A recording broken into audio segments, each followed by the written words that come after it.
This video will discuss recommended steps to improve your chances for getting accepted to college off of a wait list. If you're waitlisted by your favorite college, don't give up. Usually colleges determine how many admitted students will be enrolled as freshmen in the coming fall before they open up slots for waitlisted students, so you have to be patient. If you're waitlisted, you should stay in contact with the admission counselors to show your continued interest in attending those colleges. Here are some recommended steps to improve your chances for getting accepted for admission from the waitlist. First, phone the college admissions office at the schools in which you were waitlisted. Students, not parents, should call the college admission office to ask to speak with the admission counselor handling your file. You should have your common application ID number or another applicant ID number provided by the college ready to give over the phone. When you reach the admission counselor, you must be very respectful and polite and say that you have received the notice of being waitlisted and that you are disappointed, but that college is still your first choice and that you are very interested in attending. Ask if there is any particular reason you were placed on the wait list. Take notes on what the admission counselor tells you and write down the name of the admission counselor. If the admission counselor gives specific reasons for you being waitlisted, you should send information to show strengths in those areas the admission counselor said were weak.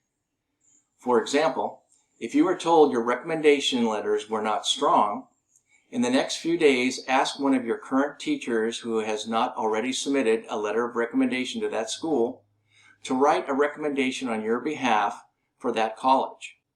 If you were told that your grades were not high enough, you should work with your high school counselor to send a progress report of this spring's semester's classes to show that you are earning all A's this semester. If the admission counselor is reluctant to give you specific reasons for being waitlisted, you should politely ask if you have a realistic chance for admission, because if there is, you will work to provide information to demonstrate your academic and personal strengths.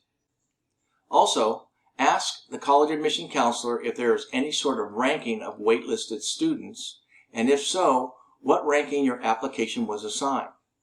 Some colleges will assign rankings to waitlisted applications for the probability of being accepted from the waitlist, so it's really good to know that number. Ask if there is anything you can do or information you can provide to help the admission counselor make a positive decision about your acceptance to their college. During the phone call, you must be upbeat and your voice should be enthusiastic. No panic, anger, or depression should come across in your voice. The second recommendation is you should follow up the phone call with an email to the college admission counselor you spoke with, and again emphasize how that college is your first choice, why it is your first choice, and that you will attend if accepted. You may not be sure if you really will attend if you are accepted, but it's what the college admission counselors want to hear. In the email, you should also address any of the reasons the admission counselor told you of why your application was waitlisted. For example, again, if your letters of recommendation weren't that strong, say that you have already asked a teacher or another adult to write an additional letter of recommendation on your behalf for that college, and that you will submit that additional letter of recommendation as soon as possible. Also, highlight any new honors and accomplishments not included in your original college application and provide full description of those honors and accomplishments. You should end the email with an enthusiastic explanation of what assets you will bring to the campus community and your eagerness to enroll into that school. This email must be sent as soon as possible after your phone call. The third recommendation would be to consider asking your high school counselor to call that same college admission counselor. Have your high school counselor tell the admissions counselor how that college is your #1 choice and it's all that you talk about. Have your high school counselor describe your unique talents and skills and how you will be a wonderful addition to the student community at the college.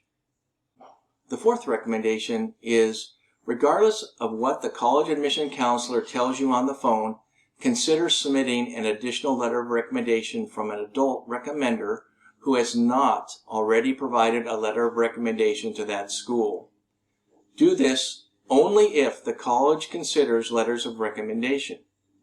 If the college does not allow for student applicants to submit letters of recommendation with their original application for admission, then do not send any letters of recommendation. The fifth recommendation is, if you have previously made contact with a professor or alumnus from that college, such as someone you talked with during a campus visit or a professor or alumnus you have contacted in the past few months, you should email or phone that person to ask for advice and help. Let that person know that you have been waitlisted and the college is still your top choice, and you plan to send additional information to help with your consideration for admission. Ask that person if he or she has any suggestions that may help with your admission to that college. Be sure to thank this professor or alumnus for his or her help, and if you feel comfortable and confident with that person, ask if he or she would mind putting in a good word for you with the admission office. The sixth recommendation is, a couple of weeks after you send the email to the admission counselor, you should again phone that same college admission counselor to verify the email you sent was received. Tell the admission counselor that you're calling to make sure the email was received and to again provide a brief verbal summary of any recent honors and accomplishments, and to share your continued strong desire to attend that college. Again, ask if there's any other information the admission counselor would like to help with making a positive decision about your acceptance from the waitlist.